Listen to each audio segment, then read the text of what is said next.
Welcome to Roadmap, how to take 3 listings a week until you're ready for more. Each week we interview a great agent who's consistently taking 2, 3, 4 listings each week. And we have not only an exciting guest today, it's the highlight show. We're going to review the last 11 interviews and show you highlights from those shows. So this is the best show. This is a keeper. This is the one to play over and over and over again. We encourage you to take notes, apply as much of their knowledge as quickly as you can, and then apply the copycat principle. My co-host won't be joining me, but you'll see clips of her on the interviews. My co-host in San Diego. Let's talk first about the Vulcan7 Challenge. The Vulcan7 Challenge is once a month, shadow a great agent in another market that is taking 2, 3, 4 listings or more. Drive 2, 3 hours away where in their market, where there's no competition, or fly there. Just get on a plane and fly to another market. Shadow somebody that's where you want to be. Get there that evening, have dinner with them if they're available. The next morning, get to the office early, record them, write notes, follow them around, go to lunch with them, and then go back home. Do that once a month. At the end of 12 months, you will have a dozen great friends that are very successful, and you will be one of them. So, before I introduce our guest, I want to remind everybody we are also simulcasting the show on the private Lead Gen group on Facebook. Lead Gen has 40,000 members, so we have a large audience there today as well. We'll be pausing for a commercial message during the show as a thank you to Aaron Wittenstein and the Lead Gen folks. So my guest today, this is a real treat for me, is Sarah Close. Sarah Close has been in the business for a good while and has been very successful and takes 2, 3, 4 listings a week. A month. 2, 3, 4 a month? A week, I'm just kidding.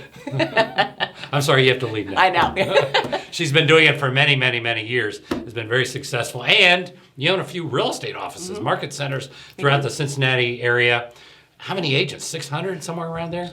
Under 600, right, real close to 550. 550 agents from Dayton and Westchester, Cincinnati, working in the Kentucky area as well, and maybe a sale in Indiana now. Every once in a while, one of those slips in. Across the river, yeah, there we go.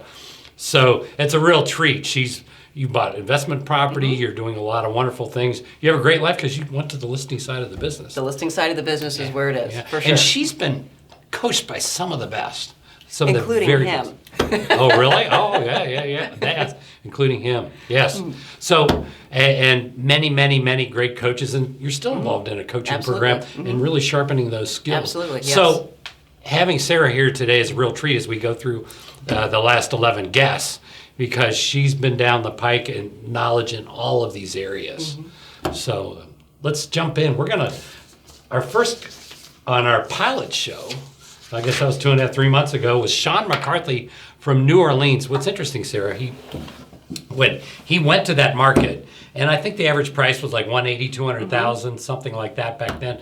And he said, nah, I'm going to work 4, 5, 6, 700,000, which he chose to do. Yeah. And you can do it too. You can go to whatever market you're in now and say, I declare, I would like to work a little higher price range than I'm in, and just do it. Yeah, absolutely. Because we see people do it the other way. They come in and they go lower, or they go in, they work the average. It's the default of who their current network is, as opposed to making a purposeful decision about where they want to go with their average sale price. Yeah, so you can do it. We've seen it here. Yeah, absolutely. There are agents in your brokerage that have chosen to work those higher areas. Absolutely. And I mean, golly, and some of those transactions go together a lot easier. They do, and that's the thing, is the process is the same, really, regardless of the price range. Yeah. So as long as you're working in an area where there's enough velocity and turnover, you might as well work a little higher price point. Yeah. Pays better. Yeah, exactly. So it's, that's why I really was looking forward to talking to him. Now we're going to watch a clip on something he did. He's doing something a lot of people are not doing. Some are, and many are not. He's doing a lot of just listed. Watch this clip. I'm not sure how many people do this. I don't think many people in the New Orleans market do this, but we make a lot of just listed calls. When we list a piece of property, we're usually hitting loading up 50 at a time and making those calls. But for each listing, we try to hit about 250, 300 people, and it's a great source of new business. I have to tell you, neighbors are like, oh, I saw the house around the corner that you're talking about.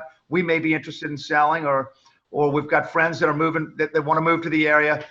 It also, Ren, as you know, it's a great way to build up your database. Yeah, how do you put them in your database? You're calling around a listing to tell them about it, and I mean, how do you then all of a sudden just put them in the database? What do you say? Well, as when we're having these minute and a half conversations, we're specifically asking them, obviously, if they know anybody that's interested in moving to the neighborhood, mm-hmm. And then as I'm sure a lot of your people do, follow scripts. We're asking them how long they've lived in the neighborhood. If they were to move, where would they go, for example? And then finally, we'd love to keep you updated on what's going on in the market. What's your best email address? Gotcha. And if you get a warm feeling, you add them in. Great. And then how often are you staying in touch with those people? Not as much as we should. We get, like everybody, you kind of get bogged down. So we'll hit those people, obviously, once a month with an email. And we try to touch them. We try to give them a kiss, if you will, twice a year. Really 3 times a year, but it's more realistic. It's twice a year. On the list. Okay, gotcha. We've got a lot. I mean, I'm guessing, and I don't have it in front of me right now, but I'm guessing that we probably have 35,000 people in the Vulcan database. Awesome. Put in different folders, obviously, and so we try to hit them. We try to hit them at least twice a year, 3 times a year. Wow. It's pretty awesome. I know. So when you look at something like that, it's unlimited, just listed calls.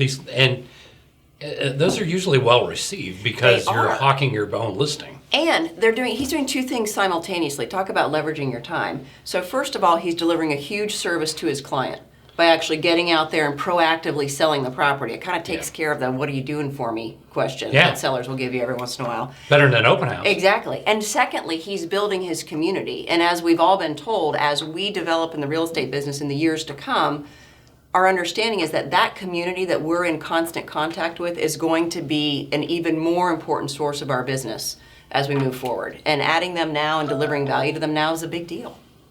And it's so easy if you're brand new and you only have one listing, you can call around all the company listings and have the exact same result. It doesn't dilute it at all. No one cares who's the listing. Right, they just don't care. They don't really get it anyway. So, it's your company listings. Yeah. And they're excited that you're doing that service. And like, somebody's working here. And when you look at doing that, and here's a man making $1.5 million a year in New Orleans doing this, working Monday through Friday, and then enjoying his weekends and 6-8 weeks vacation. Mm-hmm. What a great life! To put in 4 or 5 hours every day doing that. Yeah, absolutely. So I've been asked not to hit the table. Sorry. You always had trouble following rules. What can I say? Great. So let's jump into the next one. That sounds great. We have coming up is a guy named Tim Davis. Okay. Lives in Central Oregon. Bend, Redmond, that little area through there. Beautiful. Yeah, actually right down the street there in a little town called Madras is where they had a total eclipse and they were flooded with people not too long ago. Oh, yeah. So it was fun to catch up with them and see what they're doing. The guy's taking 18 to 20 listings a month, 18 to 20. Now, and what we're going to do is we're going to show you a role play. And you got to look at this. You got to go, what is he doing that's so amazing? And the secret is in the hours, doing it 5 hours a day, Monday through Friday, because the rest is not as amazing as you would think, but it's powerful because he's doing it and you're not. This is Tim Davis with Central Oregon Realty. I just realized your home came off the market, and I was wondering when you plan on, interviewing the right agent for the job of selling your home. Great. Well, no, thank you, Tim, but we're just going to give it a rest. Going to give it a rest? Okay, great. And if you sold this home, where are you going next? We're moving to Portland. Portland, that's exciting. And how soon do you have to be there? We're kind of in both places back and forth right now. But we're going to give it a little rest and think about it. We got to regroup. Give a rest and regroup. I can appreciate that. What do you think stopped your home from selling? I don't know. I mean, it doesn't make any sense to me. We had a couple people come back a second time, but no offers. No offers. Oh, really? And how did you happen to pick the last agent you listed with? I've known him since high school. Known him since high school. Oh, good. Yeah. And what did that agent do that you like best? Well, what'd you say your name was? It's Tim Davis, Central Oregon Realty. Well, he worked really hard. I like the fact that he was here for every showing. Every showing he was there. Oh, I can appreciate that. Yeah, you bet. And what do you feel he should have done? Well, we want the house sold. You want the house sold? Absolutely, Yeah, right? yeah, Get yeah. moved. So let me get your number and we'll give you a call because we're regrouping. But I can appreciate that. And what will you expect from the next agent you choose? Well, we're going to expect to just get it sold. We want good communication, and we have our price. We want $299. So You want $299? That's your price. Okay. yeah. And have you already chosen an agent to work with? Well, we'll probably go back with Bob. Go back with Bob. Maybe. I see. I'd like to apply for the job of actually getting your home sold this time. Are you Okay. familiar with the techniques I used to sell homes? So Tim, you're listing 4 or 5 homes a week, and you're using this script pretty commonly, Yes. and that works. Okay, good. Yes. And then you go to for sale by owners, and somebody said, "How do you overcome the objection that a for sale by owner doesn't want to list with an agent?" Just say, "Well, thanks for calling, Tim, but we're not going to list with an agent." I can appreciate on list. Do you not like real estate agents? No, we like them. We're just trying to save money, Tim. Save the money. I understand. Everybody wants to save the money and net as much money as it. If I could net you the price you want and handle everything with you, would you be just open to seeing what I can do to sell your home? So a question like that's simple, Tim. That works. Yeah, keep it simple. So really, we're just overcomplicating this. We are. Yes, especially on objection handling. Is it just, everybody feels like they have to have the magic words, or is it just that they need to spend 4 to 5 hours doing it every day? That's the 4 to 5 hours doing it every day. Wow. Pretty cool. I know. And what I like about it is it's not, he's not saying all these things that are like, oh my God. No. He's just spending the time. Yeah. So that he has the time. Right. He and his lovely wife and their 2 daughters have had a wonderful life. He's bought lots and lots and lots and lots of real estate. They go to Hawaii all the time. He's off on the weekends, and it's just keeping it really simple. Right? And for most people, what is it, Sarah? Why is it so hard for people to, on a 5-day-a-week basis, spend more than a few minutes on the phone in our business? I think it's a matter of setting up the routine and sticking to the commitment you make with yourself, whether that's a time blocking or whatever word you want to call it. Tim's very clear. He's on the phone 4 to 5 hours a day, 5 days a week. My suspicion is he doesn't get up and say, am I going to do this today? It's probably a predetermined decision. And then he can free up all of that brain space to think about more important things instead of making the same decision over and over and over again every day. So it's that consistency that he has. And I think in the simplicity of his script is kind of where the magic lives. I think it is, because he's not overcomplicating it. Not at all. He's got the harder piece down. Right. Because there are a lot of great people out here. They're great people. After 20 minutes of making calls, they're having a little bead of sweat in their forehead, and they're out the door working on their pending. Right. Singular pending. But I think where he is really winning is that if you watch like his demeanor and his presentation, he's unflappable. I know. He He never just ceased walks to right amaze me. through it. It's just whatever you were saying. He's approving. He was even doing the body language thing, and he's on the phone. Yeah. And he's approving and he's affirming what you're saying. You're falling right down, right into his trap for the appointment, and you can't escape and be logical at the same time. Yeah. So it's brilliant. I know. It's brilliant to watch because it works. really it works neat. well. And I've always been amazed by Tim. So it's fun to share that with everybody. Yeah, that's great. He's having that success, and I know, certainly you I can see know. why. For 20 years. Yeah, regardless of what's happening with technology or the internet, Yeah. that's still working. It's working very well. Yeah. All the way to the bank. Not very exciting or sexy, but really, There we go. really There we good go. results. So the next one, somebody you've met, we've had here in Cincinnati. Oh, yeah? He came to speak. Aaron Wittenstein Oh, is going to be fantastic. joining us. And actually, we're broadcasting over his Great. Lead Gen Facebook group. Fantastic. That's his group. He's always he's on there doing live expired calls and things like that. Talk about So it's really accountability. There we go. 40,000 people watching. That'll do it, yeah. That will do it. Got to show up for work when that happens. I know. So let's take a peek and Great. listen to him talk a little bit about time management, because he's only working 7:45 a.m. to 5 p.m. I think that's perfect. it. He's got his kids, he's got his life, and that's the big piece for Yeah, him. fantastic. So watch this. It's time management and mindset. Those are the two things that people really fail at, is because they don't do what they're supposed to do when they're supposed to do it, and they have this mindset of lack, of scarcity, of I'm not good enough, what if I suck? It's the judgmental talk that you do to yourself where it comes. And then, like, for example, today, like what today looked like for me, it was take my son to school day. I wouldn't have missed that for the world. Okay. I don't miss that stuff. I refuse to miss it, but I got in and my day is totally off because I'm not sticking to my exact schedule. All right. But what you're saying about working is, I get in the office at 7:45. I'm home between 4 and 5 every day. I don't work Sundays. I work Saturdays by appointment only. It's me right now on the team and this beautiful person behind me. Priscilla, you want to say hi?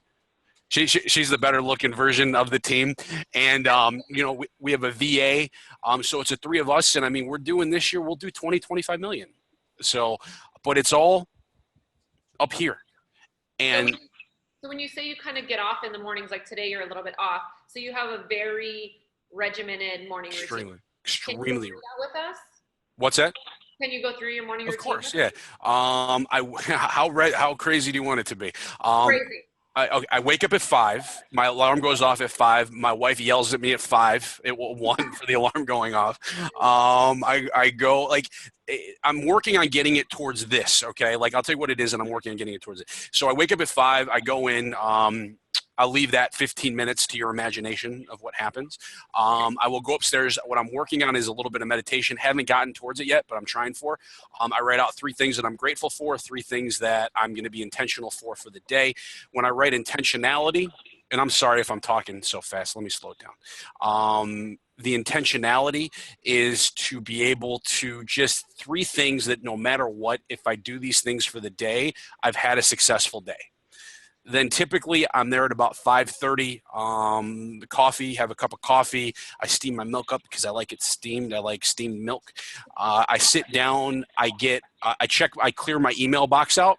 Is one of the first things I do is I clear out my email box. I get it down to the important stuff. I get anything out of the way that I want to get done. Like, for example, my expired mastery course today, I was working on that first thing just to make sure I had my I's dotted, T's crossed. 6:30. I have my gym in my garage. I work out for 30 minutes, give or take. Then I go take a shower. I let the dogs out. I feed the dogs. I got 3 small children. I've got a almost 6-year-old and 2.5-year-old twins. Oh my God. Yeah, I know. That's crazy. I haven't slept in 3 years. I had hair at some point. All right. I kiss them. I'm out the door. I'm in the office by 7:45. I'm on the phone calling those brand new expireds at 7:58. And that's what my day typically looks like. Can I interrupt? Do you course. have a goal of how many people you want to reach on the phone in your morning calls? Nope. My goal is to do 2 hours of brand new lead generation and 1 hour lead follow-up. And because I can't control the amount of people that answer the phone, I can only control the time that I'm committing to actually do the activity. What do you think? It's the steamed milk. It's That's it? Yep. You wanted a secret? There's your secret, steamed milk.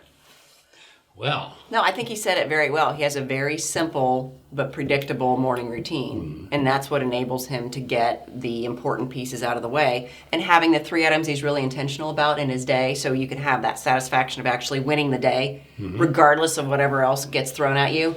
It's got to really be a huge mindset piece that he can leave that work that day, be home by 4 or 5, and have a success just by getting those 3 things in.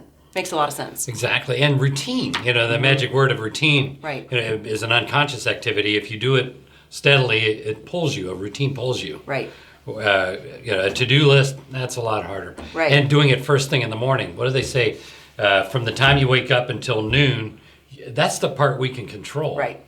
Not much beyond that. You really can't. And if you think about your flow of energy as well, I Yeah. mean, like, when do you start to droop? It's that 2 to 3 o'clock. And if you have to do something that requires any type of a willpower or any type of a forced accountability, the likelihood of being able to do that successfully at that time is greatly reduced over your potential effectiveness of doing the same thing in the morning. And it's the same hours on the clock. It's just shoving them into a more successful time block. Yeah. Yeah, and it's been proven. It was a Harvard study, I believe it was, where they talk. Regardless of what you're selling, if you're looking for business in the morning versus looking for business in the afternoon, equal amounts of time, equal approach.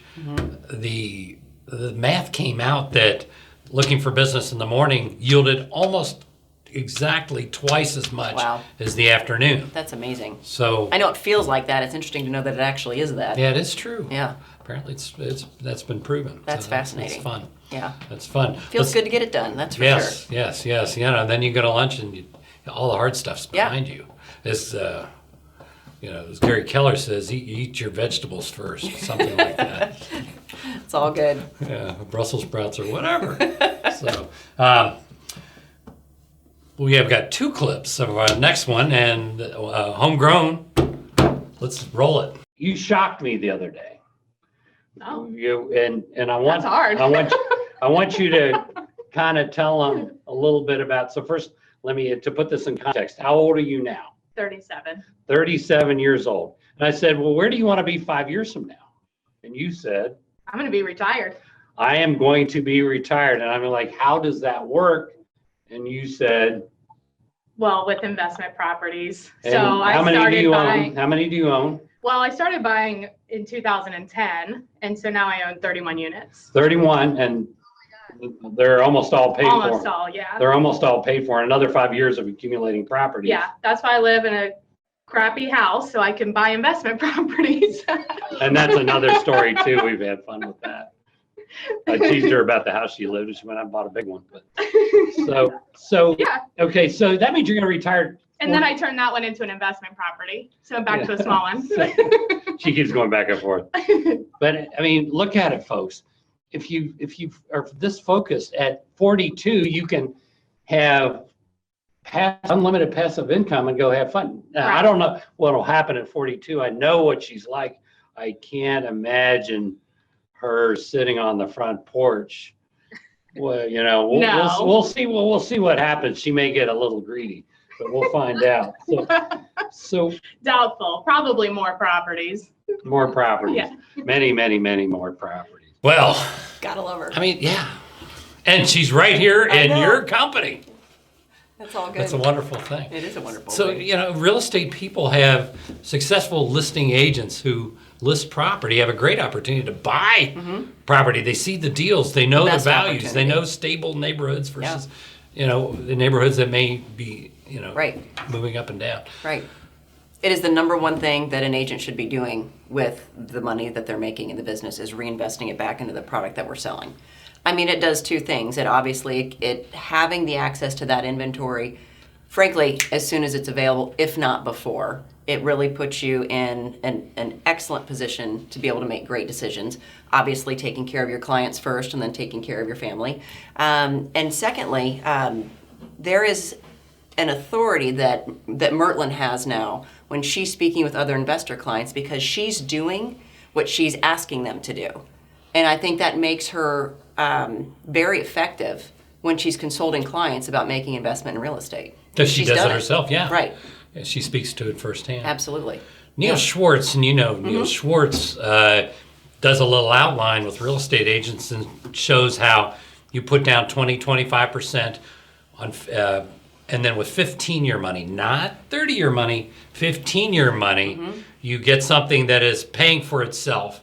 That's actually breaking even or doing better with the mortgage pays the payments. At the end of the 15th year, you pay off your first house, pay off your second house at the 16th year, 17th, and if you buy 1 a year, you buy 2 a year or 3 a year, whatever.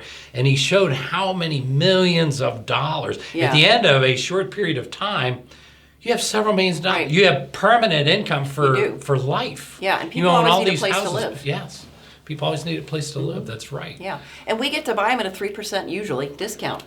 There you go. Over everybody else. Over everybody else. Yeah. And sometimes more because you find them. Right.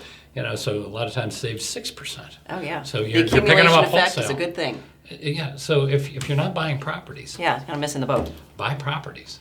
Let's look at the second clip of Jennifer Murtland. We actually do a pretty big FSBO business because most for sale by owners, they want to list, and I understand they want to try it on their own.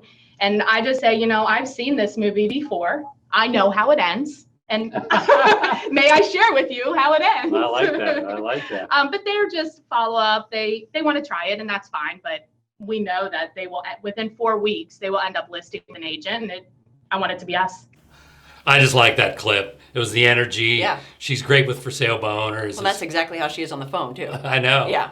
I know. Just she's so passionate, enthusiastic, and that's. And they can feel that, and they're looking for someone who's going to have some energy behind getting their product sold. Yeah. So it's really, she's extremely effective on the phone. Yeah. So when you're talking to expireds and for sale by owners and frankly, any better, what's the rule? Energy sells. Energy is attractive. Right. Absolutely. And we can manufacture that. What's the word? It's showtime. Yeah, It's showtime. that's right. You just go on the air and just be excited. Well, and that's part of the reason why you've always encouraged us and everyone that you've coached to do your calls while you're standing up. Let your body get into that energy flow for you so you've got all the possible help you can have to convey that energy through the phone when you only have your voice and they don't have a visual of you. Makes a big difference. It does. Standing makes a big difference. And I remember on the script when you'd ask them about where they're getting ready to move to, I would stand there like this, and I would be ready like this, and I'd say, so if you were going to move, where would you go next? And whatever they said, Denver.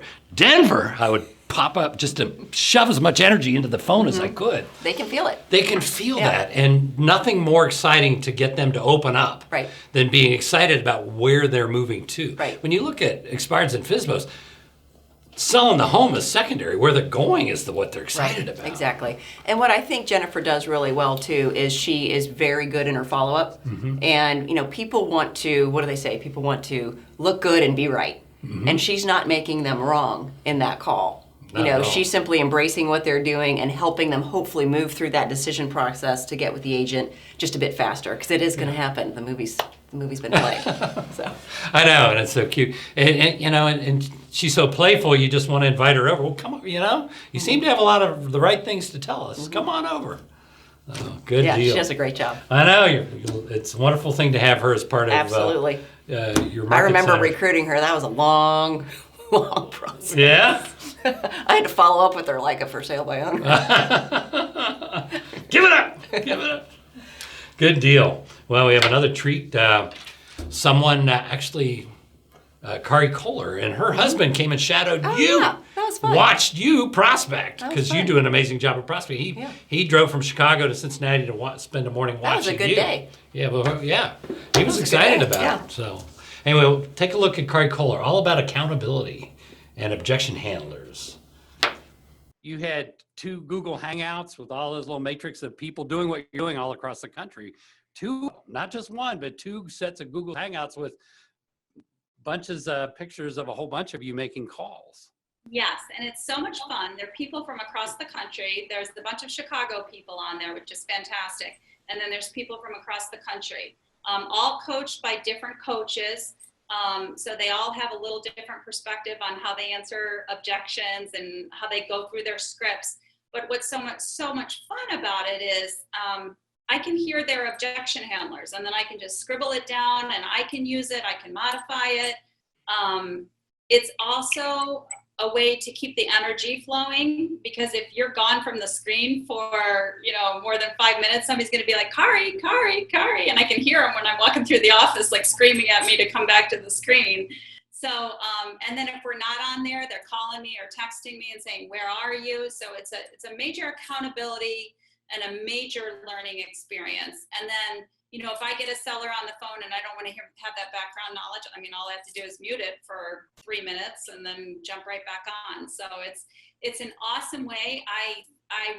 that has been one of the components that has really helped me this year. And I just started doing it. I don't like looking at myself on the screen, but I've gotten beyond that because I want to learn and I want to do my best for my sellers and for my clients. Holy crow. And then you have somebody you text every day or every hour or whatever.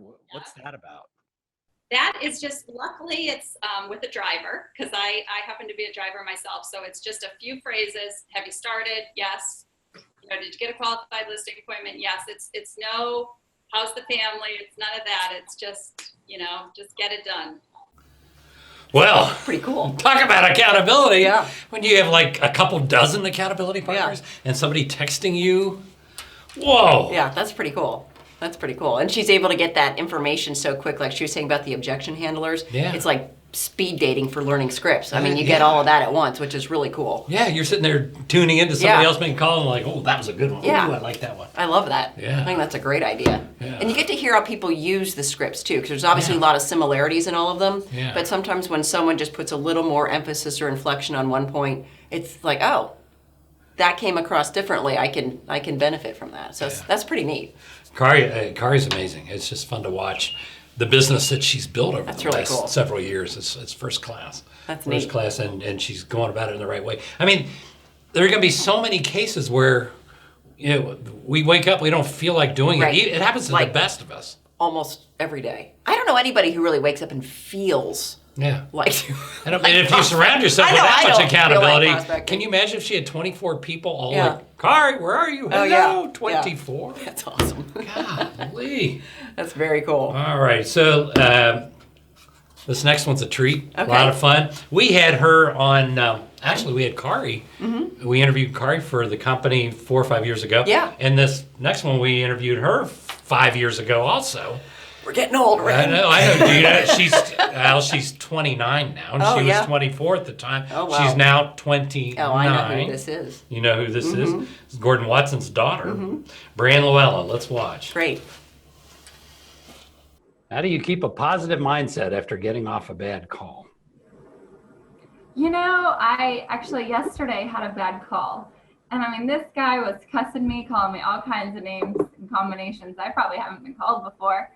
And I was just polite, and I was just like, I understand. I'm sorry you're having a bad day. Thanks for your time. Hung up. And I just started laughing. I can see it on your face right now. Laughing. I was like, man, I have never been called that before, but that's really funny. So, I mean, a lot of times I'll just laugh, and sometimes when people are just rude, they're having a bad day. I mean, trust me, I've answered the phone before and not been nice. And it's not from anything they did. They just maybe caught me when my daughter was acting up, or, I was dealing with something, whatever. So, sometimes I just try to diffuse the situation and, apologize for calling and catching them at a bad time and offer to call at a different time. So there's not too many times you just get an awful call, but when you do, I just laugh. Yeah, I can tell that. But you got to look at the conditioning of that. What you're describing is probably one of the toughest things for people to overcome. As you know, they get on the phone after about 45 minutes, they get a little sweat on their forehead, a little knot in their stomach, and they stop. And sometimes they stop for days. Mm-hmm. Was it just your personality? Was that is more accustomed to that, or did it take you 2 or 3 years to work through that? It definitely didn't take me years to work through that. I mean, I would say as a normal person, we all have times where we have mental roadblocks we have to overcome. I'm just like anybody else in that aspect. I just see what calling every day has done for my business. And so I choose to focus on that. I would say the most frustrating part of it for me was when I started seeing, my dad every day prospecting, and he was setting, 1, 2, 3 appointments every single day. And then I'm on the phones saying the same things, doing the same things, and I'm not setting any appointments. And so at first it was really frustrating. And then I learned it's not just what you say, but it's how you say it. And it's making it a conversation and, expecting the best outcome with it. That all, you kind of got to get the perfect ingredients, together. And so, it doesn't happen overnight. You just have to be patient and get better, just like with anything else. Well, what do you think? I think she is amazing. And what she was talking about with having the difficult person, they're everywhere. And I remember listening to some of the role plays and hearing people on live calls, and it finally dawned on me that I'm not the only one that gets wackos on the other end of the line. And it's not a reflection of how good of a job I'm doing.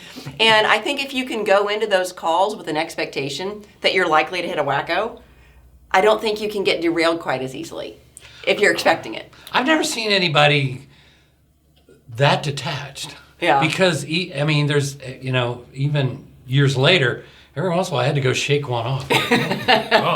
Oh, I had to walk down the hallway and back. Oh, yeah. But They're still out there. She was lit up. Yeah. She was lit up. Yeah. And I'd almost want to play that 10 times and Yeah. go, that's my new attitude. I am now embracing the humor in it. Right. And it's Right. because it's, That's the only healthy way to go about it. Because it can get pretty heavy otherwise. It really is. And the thing is, it has nothing to do with her or me when I'm calling. It's everything to do with that person and whatever their murk is for the day. And, your job is to sort of just sterilize yourself from it and don't let it come through the phone. Yeah. Go to the next one. Yeah. She's, and you've watched this before, and you've seen her from 5 years ago when we had her, had interviewed her 5 years ago. It was funny. Somebody had wrote on the chat and said, I can't believe you use 3x5 cards to track your leads. She's 29. That's all she knows. Right. She doesn't have a website. No. She uses 3x5 cards, very old fashioned. But guess what? 150 sales a year, her high school year. Yeah. You remember that high school year, 67 sales? Yeah. In her senior year in high school. 67. Doesn't have to be complicated. Yeah. And 5 years ago when we interviewed her, she was 24. And she was doing, I don't know if you remember, it was 150 sales, no buyer agent. Yeah.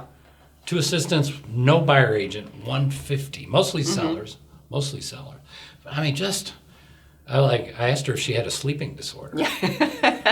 How do you get all that done? Yeah. But she's so efficient. Right.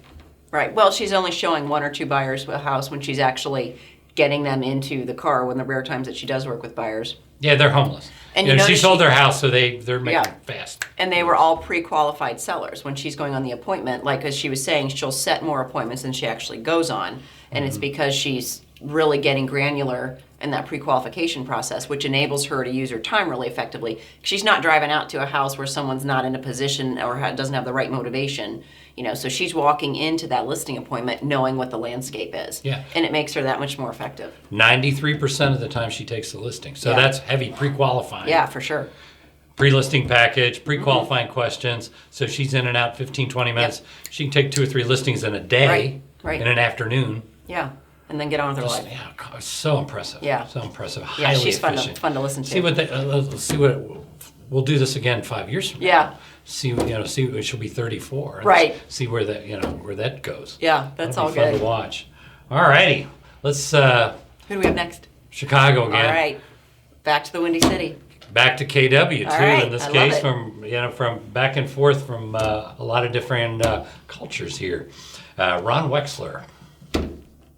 Instead of saying, when can we meet or when would you like to meet, it was what daytime hours do you have available this week for us to sit down together?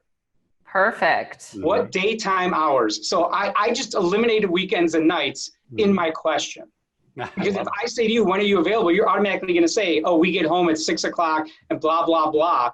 And when I would ask that question, they'd go, well, actually, I can shoot home early on Thursday. And my wife, that's her day off. Like all of a sudden, the same guy who, if you said, when are you available, would have said 7 o'clock on Thursday. He goes, well, actually, I can get, that's the day when I'm allowed to leave the office early. And I had a lot of those conversations with people. What day do you, if you're a doctor's, that's Ren's example, right? If you're a doctor's appointment, what day do you leave early? Doctor's not meeting you at 7 o'clock at night at his office. Right. No, not at all. Exactly. Never. Not at all. And so we're back to scripts again. What daytime hours? Everything's driven by that script. It's sort of like McDonald's, which is run by 16-year-olds. It's very well run, but it's the script. It's not the 16-year-olds. Right. It's always the scripts. And, I shared this with Ren the other day. And I said, the thing that's really hit me recently, we just bought our 3rd office and, I'm coaching teaching language of sales class, which is a blast. I'm sure, Ren, you took it. We all love that class, right? Take some class, and I know you've got some, take something that teaches you to be amazing at scripts. I know people are with different companies and different coaching or you're whatever. teaching language of sales with Keller Williams, Mattz Coaching. Is that correct? Right. So if they want to get involved in that, they could. Yeah, they can could do be it. a Caldwell banker and do that, couldn't they? Right. All righty. So it's just the right words. It's the right words. Yeah, the your words exact matter. words. Yeah, it just like if you're gonna say, what's a good time to get together, they're not gonna pick one you like. No, that's Saturday at 4. Brilliant. I mean, it's just the little tweaks too. I know. I mean, he's not doing anything earth-shattering there, but he's doing something that's very thoughtful and very specific and purposeful. Yeah, what daytime hours do you have this week? Yeah, and that has to be a pattern interrupt for me as the person receiving that message, because now I wasn't expecting that. So I have to really think and Wednesday at 2, I guess. Yeah. And we've met people. Ron's one of them. Mm-hmm. There was another gal. Was it Valerie Caro? Oh, maybe. That rides her horses, and she always wanted to. She would do 1 o'clock and 3 o'clock. Mm-hmm. So you had to get that down. And we know a number of people where their goal is to work from 8 to 5. Right. 8 to 5. His was one of his game. Selling 90, 100, 120 homes a year for many, many, many years was always being able to pull into his driveway at 5 p.m. Yeah. And he would always say the reason agents work so many hours and so many days is they weren't doing what they're supposed to do when they were at work. During normal business hours. So, more power to you, Ron. You deserve to be at home at 5. He's a highly efficient person. Yeah. Well, in that language of sales, like the course that he's referring to, I mean, there's magic in that. It really, it's simple, predictable results that you'll get by using a specific word pattern. And it's proven. It's something with your mind chemistry. I don't know. The science. The neurolinguistic patterning, NLP. Yeah. Cause and effect language. Right. Single binds, double binds, all of that. The tie downs. Yeah. All of So that. and I think really just being involved in. And notice all these people. We don't really talk about it much, but everybody is always referring to my coach and when I was with this coach and that coach, and so a lot of them are paying typically $1,000 a month. Mm-hmm. And what's interesting is they do it for decades, which means they're getting that return. Exactly. Yeah. Because they're still in the business decades later. Exactly. Too. Yeah. I mean you want to stay in the business a long time? There you go. For nothing. I know. The next one's a real treat. He's in the rejection business. You probably have met this man. Mm-hmm. It's very infectious. I could watch him for hours. Let's roll it. James Mattz. For me, I always have bought into this idea that what I do every day creates my outcome. Yet I don't depend on the outcome to affect what I do. I understand the power of delayed gratification. Mm-hmm. When you plant a seed in the ground, you don't know what's coming up until a period of time passes. But all of a sudden, what sprouts out becomes something that creates its own momentum. And so because I am doing this activity every day, it takes a life of its own, the momentum of it, and I just ride the wave of it. Good. That's great. That's a great attitude to have. Yeah. Definitely. Because you can't let, little bumps along the road affect you. Well, you can't be attached to the outcome. Mm-hmm. Yet when you think about the fact that, I'm a former athlete, and when you look at, those guys that make these incredible shots at the end of the game or a big home run, the manifestation of that did not just happen in that game. It came after repeated practice after practice after practice. And so for me, I always tell people when they ask me what kind of business that I'm in, I always say that I'm in the rejection business. And they say, well, why do you say that? I say, because the more I'm rejected, the more money I make. No. That's a great way to phrase it. So true. And that's that mindset piece that people are struggling with. They look at this is so simple, but I'm hitting a wall. And isn't that the wall, the rejection for so many people, James? I mean, it's not hard what we do. If it's not physically hard, it doesn't take that many hours. but it works here. It's not, but I think the thing that people do is they make it about them. Mm-hmm. And of course, everyone wants to be successful. And that's a personal decision that you make. You want to be successful. Yet, the wall comes when you start understanding what you have to do to attain that success. And so, at the end of the day, it's all about the decisions that you make. Yet, when you make good decisions, good things happen for them. And of course, when you're in the sales business, lead generation is just the most important activity that you can do. And of course, the thing that has helped me over the years is the fact that I don't do the lead generation to create the outcome.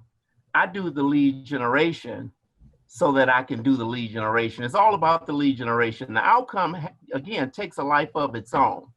If you make the calls, at some point, you're gonna catch a fish.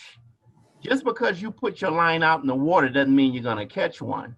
But if you keep your line out in the water, it's just an inevitable conclusion. Well, I could listen to him for hours. Yeah.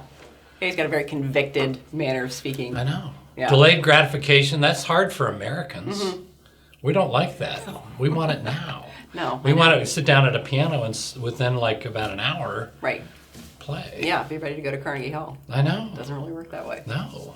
No, I thought he has a very interesting, kind of take that he does on his lead generation time, being in the rejection business. And it's all just mindset. I mean, so when he's being rejected, he's winning because that's his business. Kind of like Breann, who's Yeah. laughing at the hostile call. Yeah, exactly. Like, Exactly. They're moving towards that. Right. God, that really, you have to twist your head. Like You do. But he's got a really good point because, like, if you think about it, when you make a call and you have a discussion with someone, there's like one of like three things that can happen. You're either going to get an appointment, you're going to figure out a reason to follow up with them and schedule a follow-up and make that person a nurturer or whatever, or you're going to determine that's someone you never need to talk to again.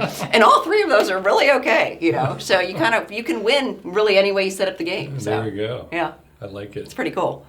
I like it. Next one. Somebody you went to shadow. Okay, good. In Nashville, Tennessee. Oh, that was a good day. Yeah. Following the Vulcan7 format. Yeah. All the way. The Vulcan7 challenge went down to shadow Bernie Gallerani. Exactly right. Bernie was a real treat. He moved from Las Vegas to Nashville, I don't know, about a decade ago, and he couldn't speak the language. Right. Las Vegas, Nashville. No. He had to take Rosetta Stone, to say, honey. I mean, you had to learn the language. Slow down. He knew no one there. Yeah. And the first year sold 49 homes. His first year in the business. He's got the mindset piece. We had a long interview, but I'm showing about 7 minutes near the end where he really goes in deep. He was talking about what does a person that makes $1 million, how do they act? What do they think? How do they look? How do they walk? How do they talk? How do they do everything? And he studied that, got to his million, now he's at 3 million, and now he's trying to get to 10 million. So he's trying to, what does somebody that makes 10 million do? Right. How do they behave? So he went into a really neat mindset piece here, and I wanted to show that clip. Let's look at it. So here's what I would say to you, to all people that are listening. You have to have a goal that's strong enough to get you past your bad habits. Because we all have habits, but are the habits getting us to the goals that we're setting for ourselves?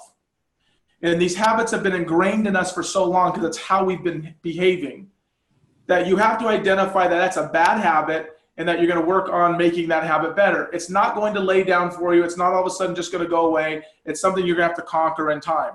And how you conquer that in time is develop a goal that you want to achieve. It might be a smaller goal, might be a bigger goal. That'll be completely up to your listeners. And the goal has to be deliberate on time, because as you well know, if you have a goal that doesn't have an end date, it's nothing but a dream. So you have to have an end date in mind. It might be I want to list 2 properties this week. It might be I want to list 2 properties this month. It might be I want to list 30 properties this year. Whatever it is, it doesn't matter. But focus on that goal. Number 2, control the controllables. This is one of the most important things I actually learned from one of my daughters who was in college, and she shared this with me. I thought it was really powerful. As an agent, I used to say, I'm going to get 3 listing appointments. I'm going to get 3 listing appointments. I'm going to get 3 listing appointments.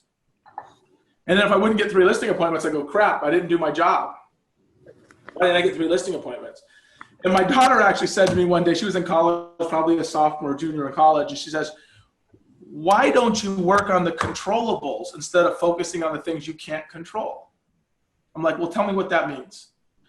She says, you can control what time you get up. You can control what time you're going to go to the gym if you're going to go to the gym. You can control what time you're going to show up to the office. You can control how long you're going to prospect. You can almost control the people you talk to. If you want to call 30 people and it doesn't happen in 3 hours, you might have to put 4 hours in. But you can actually control that. Mm-hmm. You can't control how many people are going to list with you. You can only control how many people you're going to talk to. Mm-hmm. Now, this is powerful, right?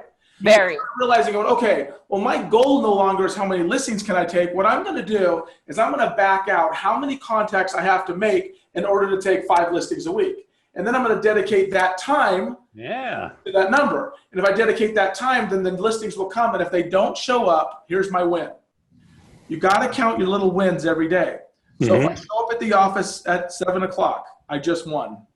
If I get on the phones at 7:45, I just won. If I make 30 contacts a day, I just won.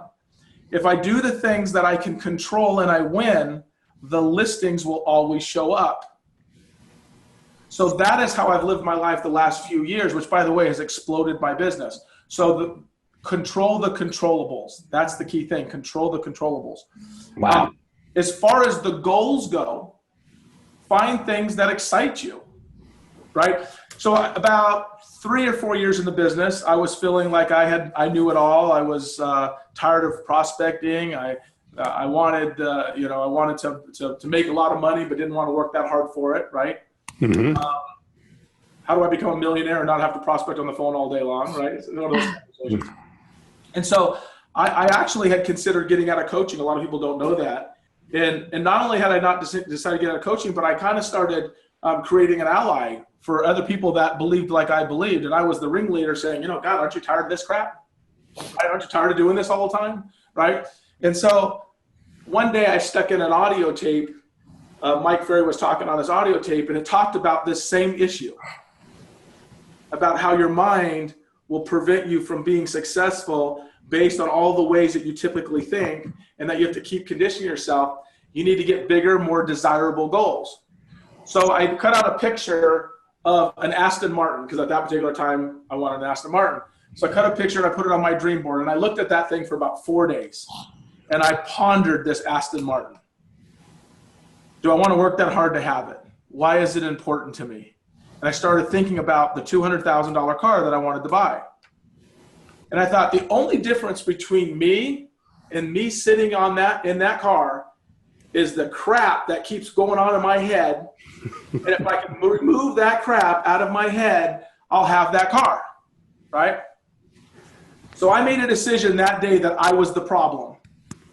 And from there, my business took off. And of course, I love cars. I never even actually got that Aston Martin. I ended up buying a Panamera, and I drive Mercedes and all sorts of other things. And I just bought a Range Rover and stuff like that. But my point is that I realized that all of the issues I had in my desire to grow were all in my behavioral problems, right? And then success created an issue where, gosh, I'm making $500,000 a year. How much more do I really want?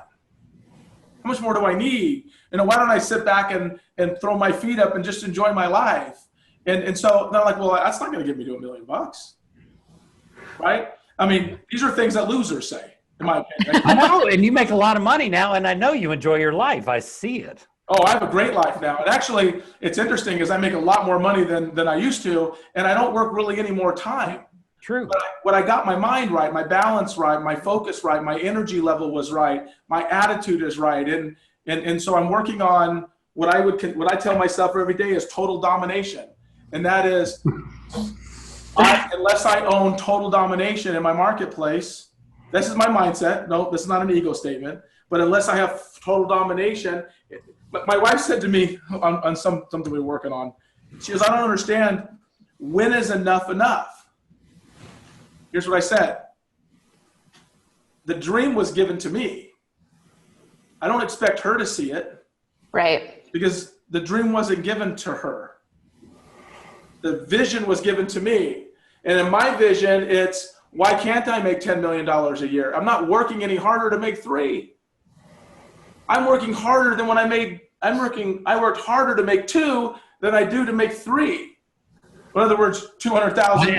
There seems to be a direct. I've seen that so much. There's a direct correlation between the more you sell, the less you work in some ways. No, once you get it down, once you get there, I work at least 25% less now selling almost 400 houses than I did selling 50. Because I was starting, I was launching, I was getting off the launch pad, right? People will tell you rockets, when they go in the air, they burn 70% of their fuel getting off the launch pad. Do you run into the direct correlation between when you get to a certain level of business, you're working less than you were time and energy than you were at a smaller level at 50 transactions. When you get to 100, you're working less than you were at 50. Right. When you're at 150 transactions, you're putting in less energy than you were at 100, and on up. Yep. And it seems to be, and he's making $3 million now and working less than he was when he was making $1 million. Right. But having a lot more fun. Right. Well, and what's happened is he's gotten into a momentum and into a flow, and he's built the systems and the tools, and he's developed the patterns that he needs to be successful.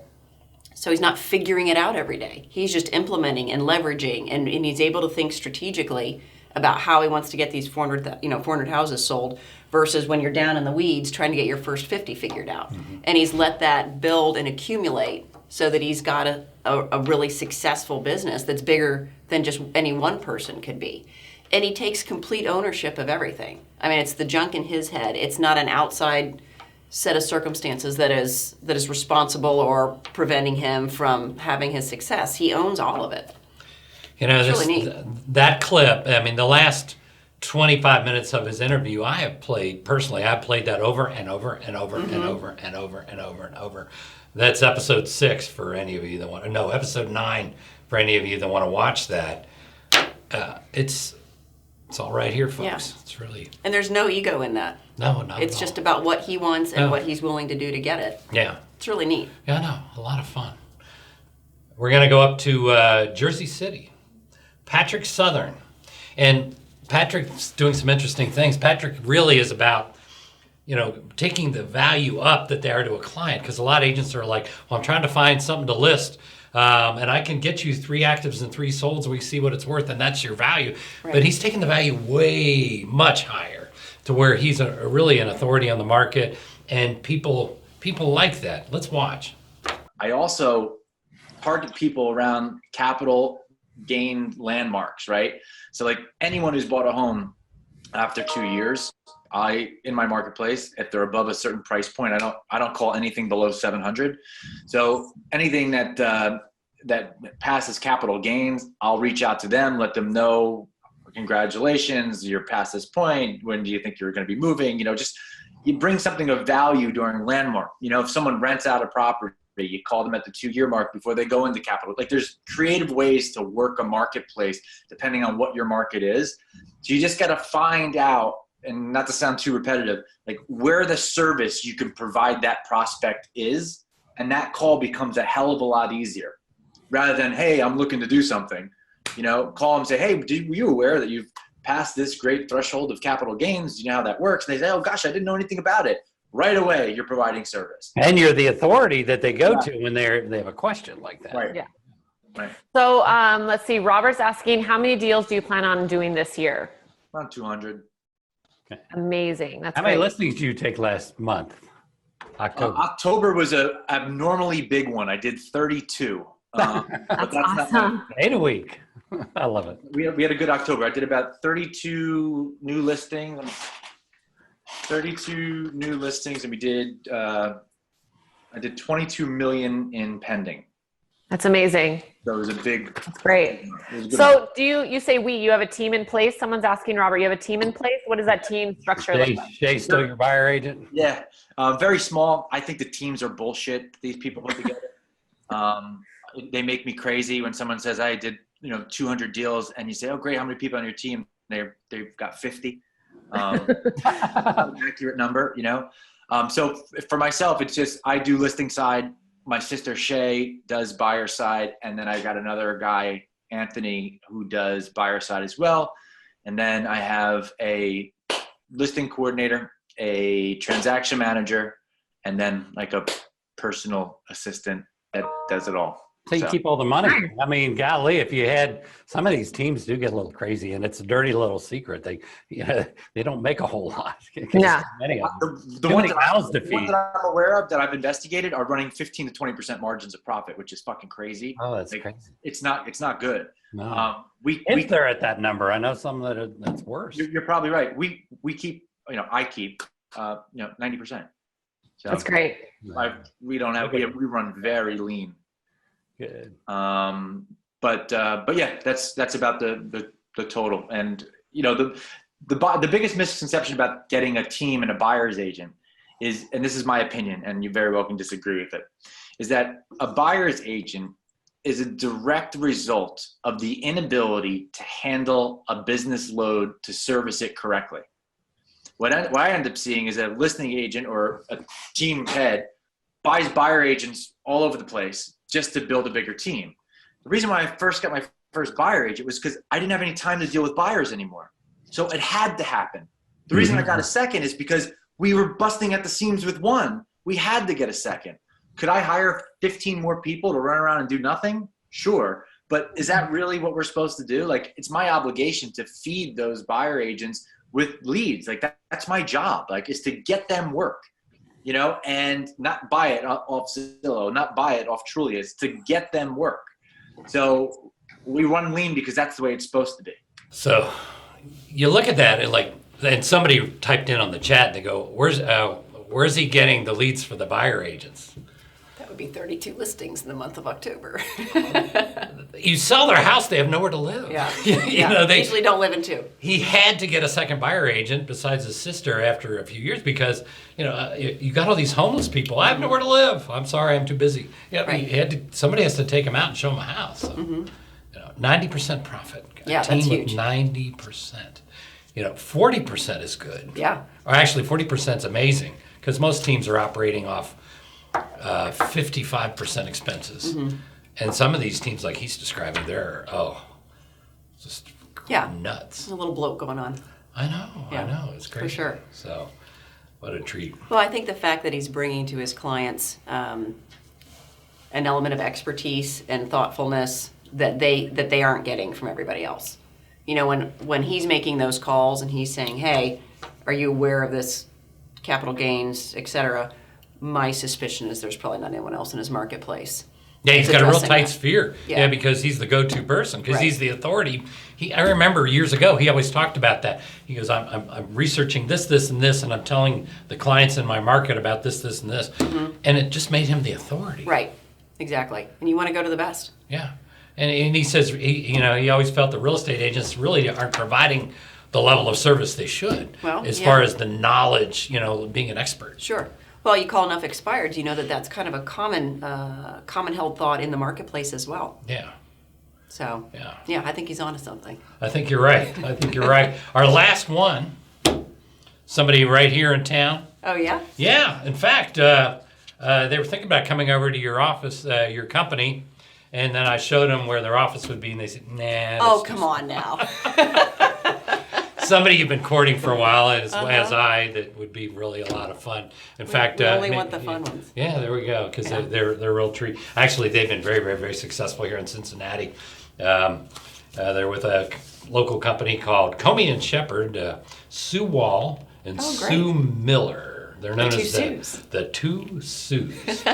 And do you still, you've been doing this for 24 years. Do you guys still role play and practice the scripts and things like that? Yes, we do. Mm-hmm. We do. Every day? What does it do for you to role play over and over and over every day for years? Just make you just makes you powerful, I guess. I think the key is that we've had a lot of different role play partners throughout the years, and some, we aren't as strong with. Right now, I have a role play partner in Florida that he's tough on me. Very tough, but brings up some great points, helps me, makes me think about things. when I'm making calls. So it's very good. Just keep your edge. Yeah, he does. Because it's not about the words. Well, maybe it is about the words because sometimes it's. Well, he's really helping me with during a script, bring closers in more often than I typically would do. Okay. I'm more amiable, you know? Yeah. Yeah. So And so he's coaching you to start closing right off the bat? yeah. Yeah, he is. He's a little bit more of a driver. Yeah. I would say. But it's more direct to the point.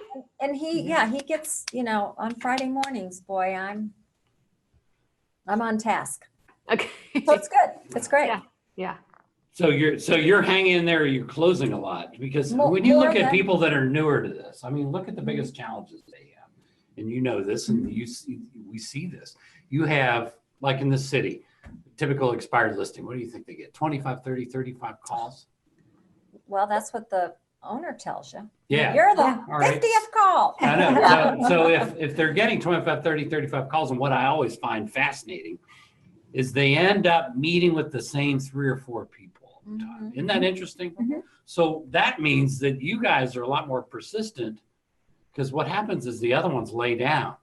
They go, well, we're going to go back to the same agent. Okay, well, thanks. Good luck to you. Goodbye.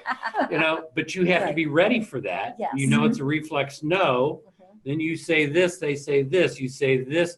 Do you ever feel some tension like, maybe I better get off the phone, but I'm going to try one more time. I'm going to try one more time. Of course.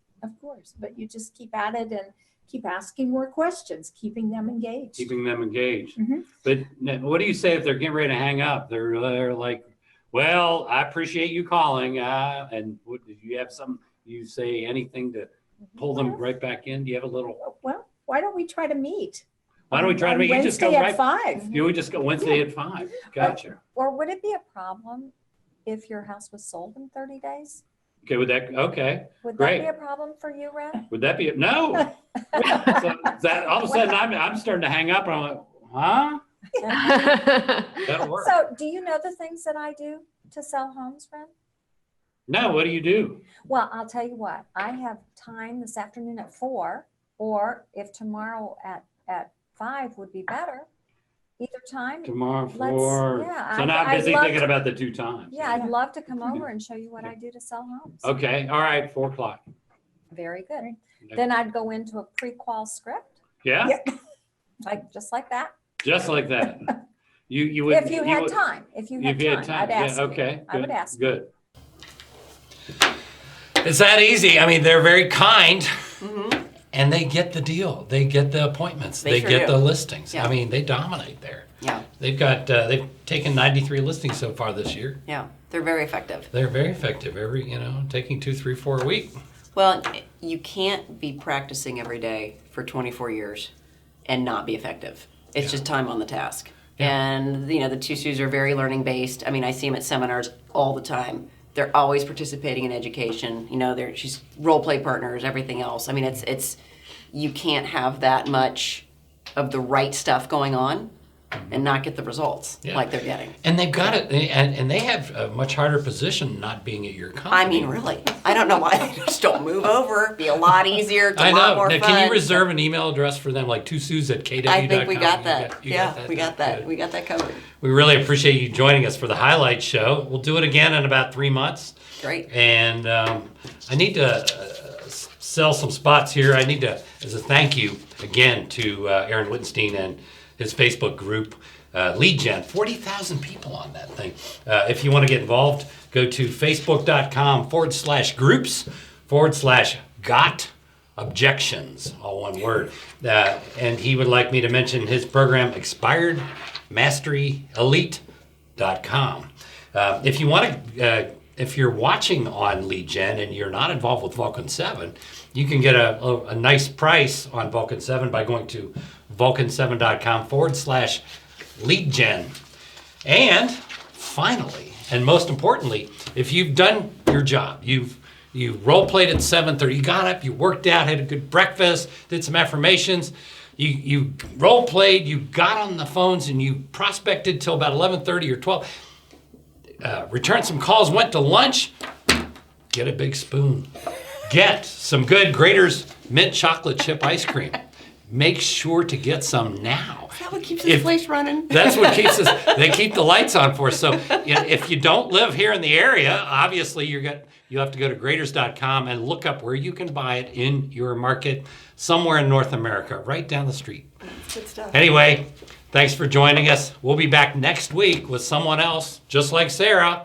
Not only does she take 2, 3, 4 listings a week, she owns a bunch of market centers, rental property. Don't you have horses and all this wonderful thing? And Horses and kids. and don't you go traveling to like other parts of, weren't you like south of the equator last year traveling We were on around? the equator. Oh, you were on the equator. Yeah, we were. I thought I saw you there. Yeah, I was there. Yeah. Have a great life. Get on the listing side of the business and have a great life. For those of you that watch Roadmap every week, here's some fun. You can text me anytime you want. We'll answer questions all week long. And if you have a question about a guest or something, and if we don't know the information, we'll find out, send it back to you. Text anytime, 513-409-1620. Maybe you can type that up.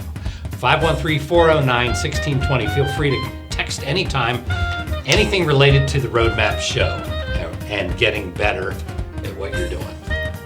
We'll see you next week, folks. Bye-bye. Bye-bye.